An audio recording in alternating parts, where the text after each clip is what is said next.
आज इमरान खान की अडियाला जेल से रिहाई से मुताल्लिक तहरीक इंसाफ पुरुमीद थी, मगर इद्दत में निकाह केस में इमरान खान और बुशरा बीबी की सजा मौतली की दरख्वास्त मुस्तरद हो गई है, जिसके बाद इमरान खान की जेल से फौरी रिहाई के इम्कानात दम तोड़ गए हैं। एडिशनल सेशन जज इस्लामाबाद अफजल मजूका ने इमरान खान और बुशरा बीबी की सजा मौतली की दरख्वास्त पर महफूज फैसला सुनाते हुए दरख्वास्तें मुस्तरद कर दी, जबकि केस में सजा के खिलाफ मरकजी अपीलों पर समाअत 2 जुलाई को होगी। फैसला सुनाने के वक्त तहरीक इंसाफ के रहनुमाओं और कारकुनों की एक बड़ी तादाद सेशन कोर्ट में मौजूद थी और उनकी तवक्कात के बरक्स फैसला आने पर PTI का सख्त रद्द-ए-अमल सामने आया है। अदालत के बाहर मीडिया से गुफ्तगू के दौरान तहरीक इंसाफ के सेक्रेटरी जनरल और कौमी असम्बली में अपोजिशन लीडर उमर अयूब ने फैसले को मुस्तरद करते हुए उसे हाईकोर्ट में चैलेंज करने का ऐलान कर दिया है। जिस केस में किसी किस्म का कोई पेचीदगी है ही नहीं और ये केस एक खाबंद और बीवी के दरमियान है, उसको पोलिटिसाइज किया गया, उसको वेपनाइज किया गया और सजा आज मुअत्तल नहीं हुई। इसको हम लोग हाई कोर्ट में अपने वकला के जरिए फिल फॉर चैलेंज करेंगे। हमारे जितने मिलिट्री कोर्ट्स के असीरान हैं, हमारे जितने असीरान कैद में हैं, उनकी रिहाई तक और चार्जेस खत्म होने तक किसी किस्म के साथ कोई बातचीत किसी के साथ नहीं होगी। हमारी तहरीक और तेजी से चलेगी आगे और हम लोग हर जगह मुजाहरा करेंगे। क्योंकि फैसला आने के बाद PTI के कारकुनों ने सेशन कोर्ट के बाहर एहतजाज और नारेबाजी भी की। मुजाहिरीन ने एहतजाज किया और एहतजाज के दौरान ये भी कहा कि अगर इमरान खान को कुछ हुआ तो वो लीडरशिप को भी नहीं छोड़ेंगे। अगर खान साहब को कुछ हुआ तो लीडरशिप को लोग नहीं छोड़ेंगे। ये आज मौतली से मुताल्लिक एडिशनल सेशन जज अफजल मजूका ने 10 सफ़ात पर मुश्तमिल तफसीली फैसला भी जारी किया, जिसके मुताबिक इस हकीकत से कोई इनकार नहीं कर सकता कि दफ़ा 426 के तहत दरख्वास्त का फैसला करते वक्त केस के मेरिट पर बहस ना की जाए। इस तरह के जुर्म का मुर्तकिब शख्स दफ़ा 426 के तहत जमानत का हकदार नहीं होगा जब तक कि इस बात की मजबूत बुनियाद ना हो कि बज़ाहिर सज़ा बरकरार नहीं रहेगी। यहाँ ये बताना ज़रूरी है कि दोनों दरख्वास्त गुजारों की अपीलें डायरेक्शन अपीलें हैं और उन्हें 12 जुलाई यानी 15 दिन तक निपटा दिया जाना है। फैसले में यह भी कहा गया है कि अगरचे दरख्वास्तों में दफ़ा 426 के तहत कोई बुनियादी नहीं ली गई है और दरख्वास्त गुजारों को दफ़ा 496 के तहत मुजरिम करार दिया गया है, वो काबिल ज़मानत है और दरख्वास्त गुजार ज़मानत के हकदार हो सकते हैं। लेकिन अदालत ने इस हवाले से साबिका फैसलों का हवाला देते हुए कहा है कि ऐसा कोई आम उसूल नहीं है कि किसी काबिल ज़मानत जुर्म में सज़ा याफ्ता शख्स अपनी सज़ा के खिलाफ ज़ेर इल्तवा अपील के दौरान ज़मानत में तौसी का हकदार हो सके। फैसले में यह भी कहा गया है कि सेक्शन 426 काबिल ज़मानत है, लेकिन मुजरिम अपने हक के तौर पर ज़मानत के हकदार नहीं हो सकते और इसी बुनियाद पर खातून मुजरिम भी ज़मानत की हकदार नहीं हो सकती हैं। दोनों दरख्वास्त गुजारों के पास सज़ा मुअत्तल करने की कोई बुनियाद मौजूद नहीं है, इसलिए दोनों की दरख्वास्तें मुस्तरद की जाती हैं। वाज़ेह रहे कि गुज़िश्ता साल 25 नवंबर को बुशरा बीबी के साबिक शौहर खाबर मानिका ने इमरान खान और बुशरा बीबी के खिलाफ इद्दत में निकाह का केस दायर किया था और इस केस में अब तक बहुत सारी गैर मामूली चीज़ें सामने आई हैं। दिसंबर में इस्लामाबाद की मकामी अदालत ने केस को काबिल समाअत करार दिया था, जिसके बाद 16 जनवरी 2024 को अदालत ने इमरान खान और बुशरा बीबी पर फर्द जुर्म आयद की थी। इलेक्शन से चंद दिन पहले जिस तरह इमरान खान को एक के बाद एक 3 मुकदमात में सजाएं सुनाई गई, इन केसेस में इद्दत केस भी शामिल था।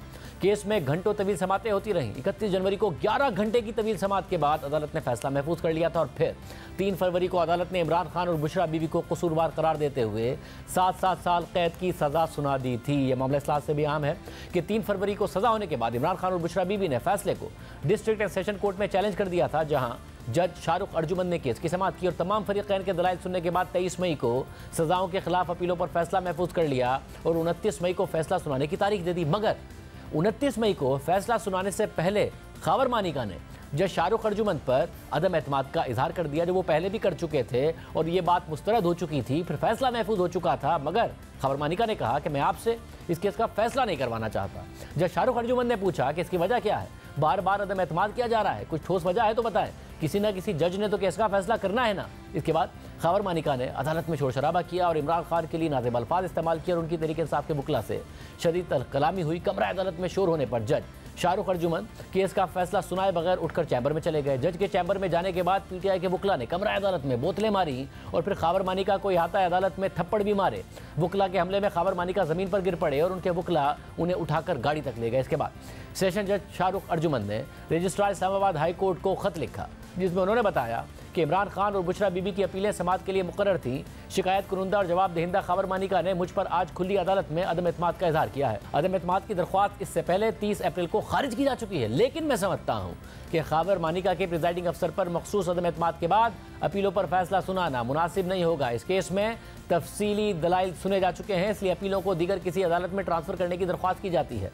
जज शाहरुख अर्जुमन ने यह भी लिखा कि शिकायत कुरुंदा यानी खावर मानिका और उनके वकला ने हमेशा किसी न किसी बहाने समाअत में खलल डालने और मुलतवी कराने की कोशिश की, इसलिए अपीलों के फैसले के लिए कोई टाइम फ्रेम भी मुकर्रर कर दिया जाए। फिर इसके बाद इस्लामाबाद हाई कोर्ट ने यह केस एडिशनल सेशन जज अफजल मजूका की अदालत को मुंतकिल कर दिया था, जिसके खिलाफ इमरान खान और बुशरा बीबी के वकला ने इस्लामाबाद हाई कोर्ट में दरख्वास्त दायर करते हुए एडिशनल सेशन जज शाहरुख अर्जुमन से ही फैसला महफूज शुदा फैसला सुनाने की इस्तदा की थी। ताहम इस्लामाबाद हाई कोर्ट ने इमरान खान और बुशरा बीबी के वकला की इस्तदा मुस्तरद कर दी थी, मगर अदालत ने जज अफजल मजूका को सजा मौतली की दरख्वास्तों पर 10 दिन और केस की मरकजी अपीलों पर 1 माह में फैसला करने का हुक्म भी दिया था, जिसके बाद जज अफजल मजूका ने सजा मौतली की दरख्वास्तों पर समाअत मुकम्मल करके 25 जून को फैसला महफूज कर लिया था, जो उन्होंने आज सुना दिया, जबकि केस की मरकजी अपीलों पर समाअत 2 जुलाई को होगी। इसके अलावा इमरान खान और बुशरा बीबी के इद्दत में निकाह के हवाले से अब तक कई हक़ाइक़ मंज़र-ए-आम पर आ चुके हैं, लेकिन ये कहना कि ये निकाह गैर कानूनी है और ये जुर्म काबिल सज़ा है, इस पर कई सवालात खड़े होते हैं, क्योंकि इस हवाले से लाहौर हाई कोर्ट का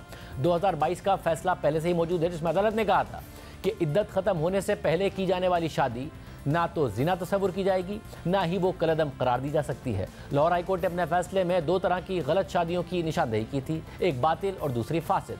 लाहौर हाई कोर्ट के फैसले के मुताबिक फासिद शादी वो है जिसमें शादी की राह में रुकावट आर्जी है, जबकि बातिल शादी वो है जिसमें शादी की राह में हायल रुकावट मुस्तकिल हो, जैसा कि 2 बहनों से एक ही वक्त में निकाह। इस तरह से फासिद शादी बेकायदा तो हो सकती है, लेकिन वो कलअदम नहीं करार दी जा सकती, जबकि बातिल शादी कलअदम करार दी जा सकती है। जबकि खुद मुफ्ती सईद, जिन्होंने इस केस में इमरान खान और बुशरा बीबी के खिलाफ गवाही दी थी और उन्होंने ही दोनों दफ़ा इमरान खान और बुशरा बीबी का निकाह पढ़ाया था, उनका एक क्लिप सोशल मीडिया पर मौजूद है, जिसमें वो कहते हैं कि बहुत से अक़वाल ऐसे हैं जिसमें औरत का कौल मोतबर है, औरत का ये कहना कि मेरी इद्दत गुजर गई तो ख़त्म हो गई बात। औरत का कह देना कि मेरी इद्दत गुजर गई, ख़त्म हो गई बात, चाहे वो 3 महीने से पहले कह दे। सैयदना उमर रज़ी अल्लाह अन्हु के ज़माने में हुआ था ऐसा वाक़या, तो अमीरुल मोमिनीन रज़ी अल्लाह अन्हु ने फरमाया था कि औरत का कह देना काफ़ी है। औरत ने कहा मेरी इद्दत गुजर गई, क्योंकि अय्याम आमतौर पर 1 महीने के बाद वो साइकिल है ना पूरा, लेकिन उससे कहा जल्दी पूरा हो गया, ख़त्म हो गई बात। माहिर कानून रीमा उमर ने इस केस के हवाले से बात करते हुए सज़ा के कानूनी नकात पर सख्त तनकीद की, इसके अलावा अहम मामला पर सवाल उठाए। पाकिस्तान में जो एप्लीकेबल कानून है जो तलाक को गवर्न करता है वो है मुस्लिम फैमिली लॉज ऑर्डिनेंस, ठीक है, ये 1960s का कानून है। इसमें कहा गया है कि तलाक जब आप देते हैं उसके बाद एक 90 दिन का पीरियड होता है जिसमें ऑफिशियली रियासत जो है वो उस तलाक को रिकग्नाइज करती है और जो तलाक है वो ऑफिशियल हो जाती है।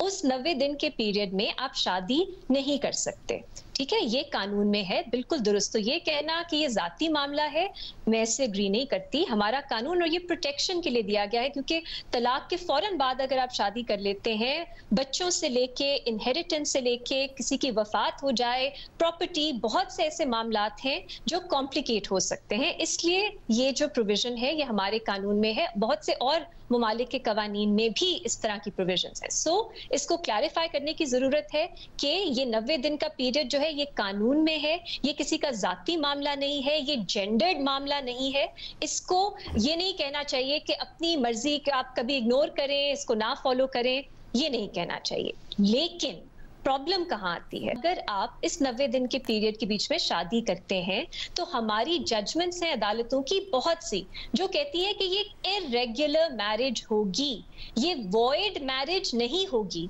ये जुर्म नहीं होगा, ये एक इर्रेगुलर मैरिज होगी जिसमें गुंजाइश है कि जो भी मसले आए प्रोसीजरल आप उसे ओवरकम कर सकें। और इस केस में हमने देखा कि बाद में फिर से निकाह जो है वो हुआ, तो वो जो इर्रेगुलरिटी थी उसको ओवरकम कर दिया गया।